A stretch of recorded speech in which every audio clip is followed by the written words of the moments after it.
Hello friends, welcome to Radha's recipe. இன்றைக்கி நம்ம ராதாஸ் ரெசிபியில் பார்க்க போகிற டிஷ்ஷுன்னு பார்த்தீங்கன்னா வெயிட் லாஸுக்கு ரொம்ப யூஸ்ஃபுல்லான குருணை அரிசியை வச்சு நம்ம ஒரு ரெசிபி தான் பார்க்க போகிறோம். இந்த ரெசிபியை மார்னிங் பிரேக்ஃபாஸ்ட்டாக நீங்கள் எடுத்துக்கிட்டிங்கன்னா ரொம்பவே வெயிட் லாஸுக்கு ரொம்ப நல்லது. இப்போ எப்படி சேர்த்துன்னு பார்க்கலாம் வாங்க. முதல்ல நம்ம குக்கரை ஹீட் பண்ணி ஒரு அரை குழிக்கரண்டி அளவு குக்கிங் ஆயிலை ஆட் பண்ணிக்கலாம். ஆயில் ஹீட் ஆகட்டும். இப்போது 3 கிராம்பு, கூடவே 2 ஏலக்காய், ஒரு துண்டு பட்டை,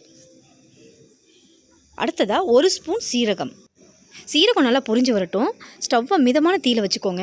அடுத்ததாக இதில் அரை ஸ்பூன் இஞ்சி பூண்டு பேஸ்ட் ஆட் பண்ணிக்கலாம். காரத்துக்காக 2 பச்சை மிளகாய், கூடவே ஒரு பெரிய சைஸ் வெங்காயம் பொடியை நறுக்கி வச்சுருக்கேன், அதையும் சேர்த்துடலாம். இப்போ இது எல்லாத்தையும் நல்லா வதக்கி விட்டுருவோம் ஒரு 2 நிமிஷம் போல். இந்த ரெசிப்பியை குக் பண்ணுறதுக்கு 1/2 ஹவருக்கு முன்னாடி குருணையை ஊற வச்சுருந்தீங்கன்னா இதை செய்யறதுக்கு 15 நிமிஷம் தான் ஆகும்.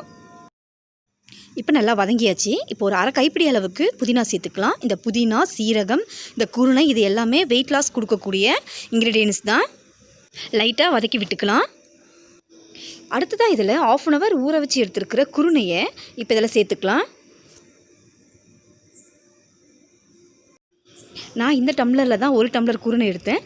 அதே டம்ளரில் 3 டம்ளர் தண்ணி ஆட் பண்ணிக்கலாம். 1க்கு 3 அளவு தான் கரெக்டாக தான் இருக்கும். நீங்கள் இதுக்கு கம்மியாக சேர்த்துறாதீங்க, அடியில் பிடிச்சிரும். இப்போ இந்த டிஷ்ஷுக்கு தேவையான சால்ட் ஆட் பண்ணிக்கலாம். இப்போ நல்லா மிக்ஸ் பண்ணி விட்டுருவோம். இப்போ இதை 4 விசில் வச்சு இறக்கிடலாம். 4 விசில் வச்சு இறக்கியாச்சு. இப்போ ஓப்பன் பண்ணிடுவோம். பாருங்கள் ஃப்ரெண்ட்ஸ், நல்லா உதிரியாக சூப்பராக வந்திருக்கு. ரெடி ஆகிடுச்சு ஃப்ரெண்ட்ஸ், குருணையை வச்சு ஒரு பிரேக்ஃபாஸ்ட் ரெசிபி. இதை நீங்களும் ட்ரை பண்ணி பாருங்கள். தேங்க்ஸ் ஃபார் வாட்சிங்.